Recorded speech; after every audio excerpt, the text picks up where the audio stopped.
Throughout life, there are instances when our ideas create mental barriers that obstruct our vision of reality. What we experience on a deep emotional level and our ability to make sense of those experiences create reality, not only what we can physically perceive. Is seeing the invisible something you've ever considered? Stay attentive till the very end of the video to find out the inside scoop. Like galaxies, human perception is both vast and complicated. At the center of this view sits something rather special: desire. What we really are on the inside is reflected in our wants. It's the motivating factor that inspires us to take action and seek out our life's dreams.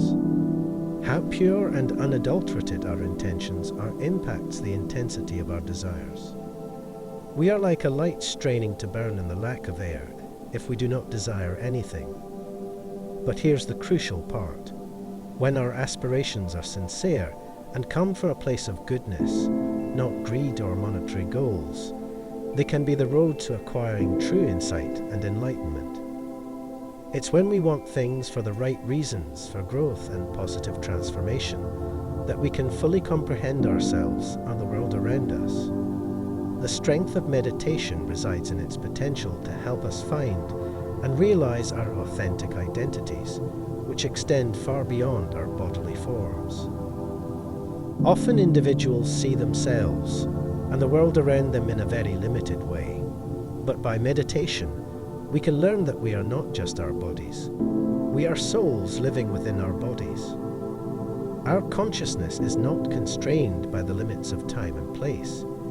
There are various instances where people have experienced things in meditation that hadn't yet happened in our physical world. They've witnessed events before they actually take place. This suggests something fascinating. Our life on Earth might be following a definite blueprint or pattern. This plan seems to live in another dimension, a location outside our ordinary awareness of space, and it expands into our reality in its own time.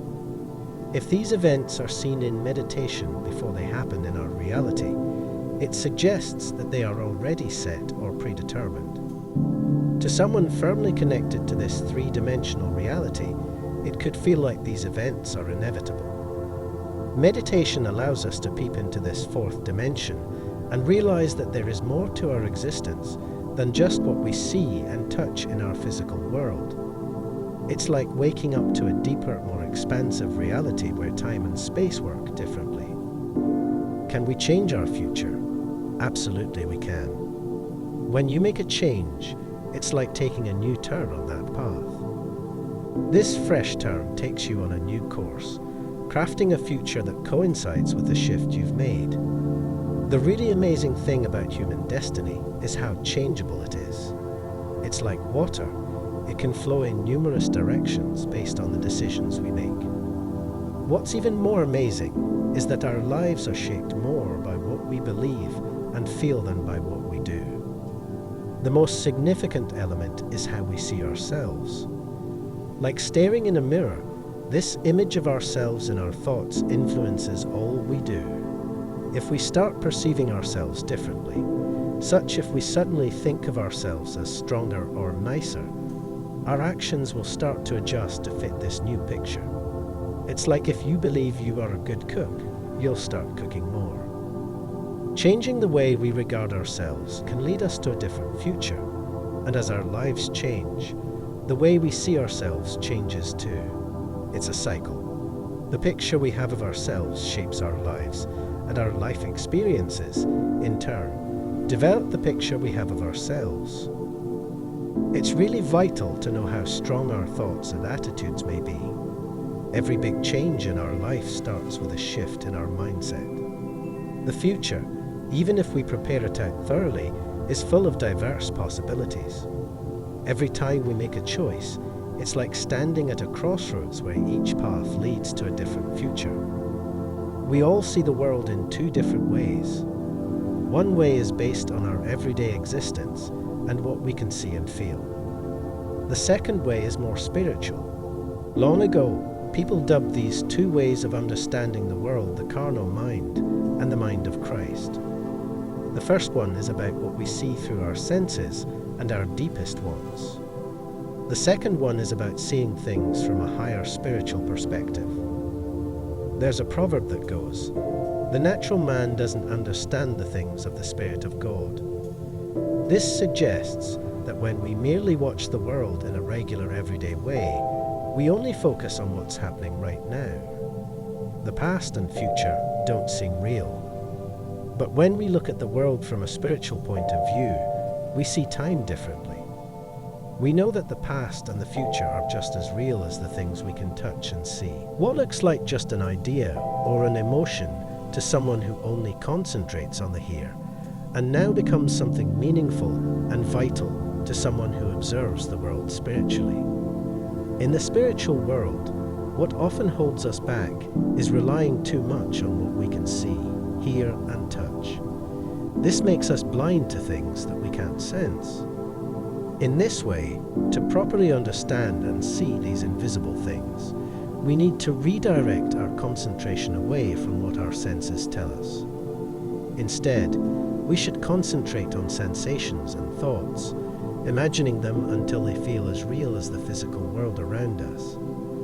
When we think thoroughly and with focus, we can shut out distractions and get lost in a reality we wish to be in. The goal is to actually focus on what we desire, visualizing it in our brains, shifting our attention away from what our senses tell us. Focusing on the unseen world helps us grow spiritually. It enables us look beyond what is right in front of us. Since the dawn of time, humans who see beyond the physical world have been able to understand these invisible objects.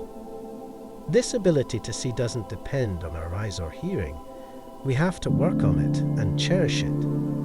Without this capacity, we can't understand spiritual truths because they are only clear to us through this higher way of seeing. The more we practice this, the more tremendous power we uncover.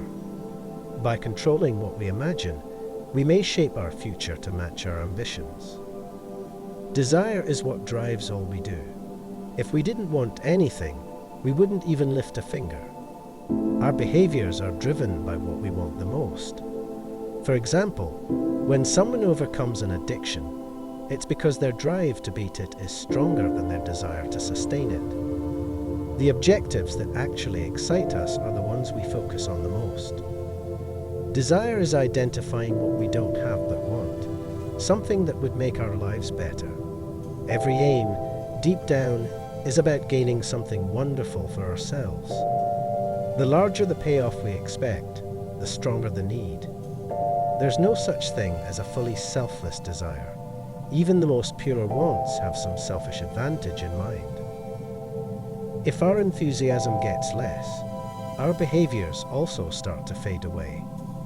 The way the spiritual half of us talks to the regular earthly portion is through our wants. The answer to continuing forward in life and making our aspirations come true is to listen to these impulses and act on them right immediately. It's like picking up a phone call from our fantasies the moment it rings. When we want something, it's almost like we already have it in some manner. This concept is analogous to what the philosopher Pascal observed.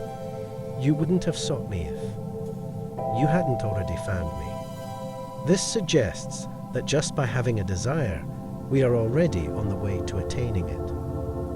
When we truly embrace the sense of having what we seek and act as if it's already ours, we start to create our future to match this perspective. Our beliefs have an extraordinary potential to convert what we think into reality. Once we sincerely feel and believe in our achieved wish, every part of us, our body, mind, spirit, and emotions, starts working together to make it happen. The best approach to bring our aspirations to reality is to envision in our imaginations how it would feel if we truly received what we want. This act of picturing builds a road for our wishes to become real. It can be tricky for a mind that's not used to it to believe in something that doesn't match what we can see, hear, or touch. However, there's a technique that can help us envision and bring into existence events that haven't transpired yet. This method might appear easy, but it's actually incredibly strong and was built by a lot of research and practice. The first stage in this approach is to establish exactly what you want. You need a specific desire or objective. Next, visualize an occurrence that would imply your desire has come true and see yourself as the principal character in this event. It's like making a mental movie where you're the star and your dream is coming true. The second phase is to get your body really relaxed, almost like you're going to go asleep. Find a comfortable spot to sit, relax, and close your eyes.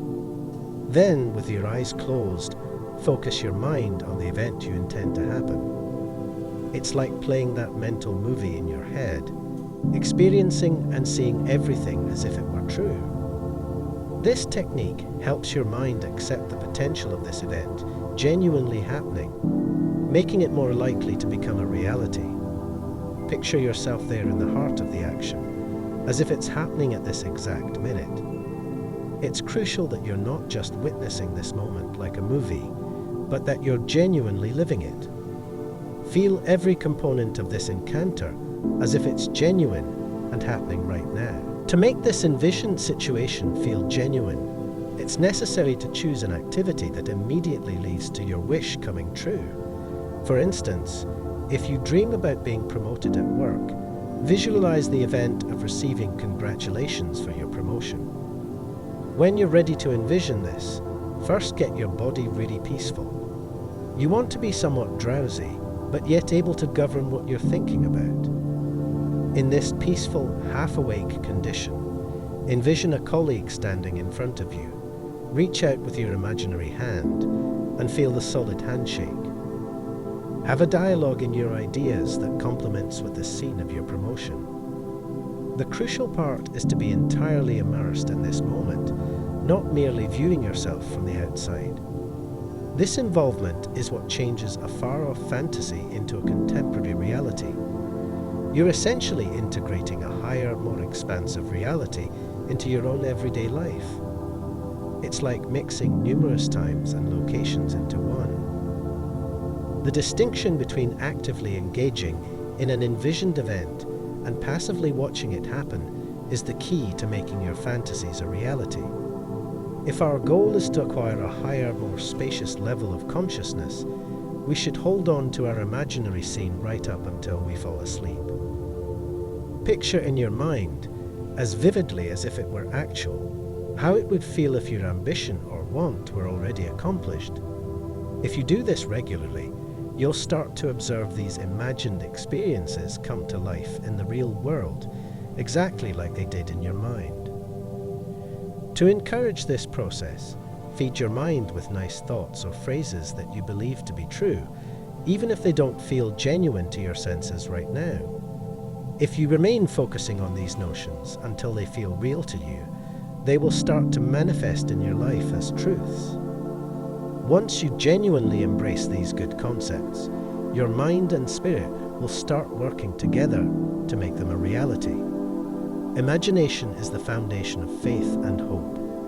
Each of us has an immensely powerful tool, our ability to imagine, dream, and desire. With this technology, we can create any universe we wish. Imagination is like a lens that exposes us our future. Make sure this lens is not clouded by fears or uncertainties. Keep it clear and focused on what you want to achieve. Developing the ability to observe, believe, and desire is vital. This is the secret to creating the life you want. By mastering this approach, you're not only creating your future, you're taking charge of your destiny.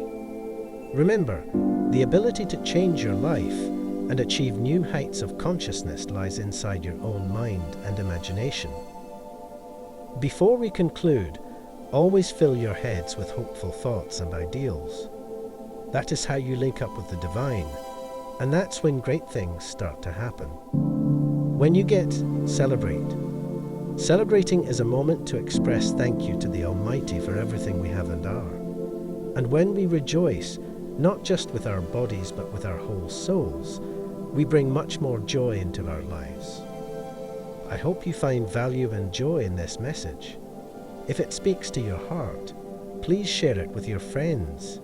Your likes and comments are immensely appreciated. The more you engage, the more it will reach other persons too. I hope you have a good day.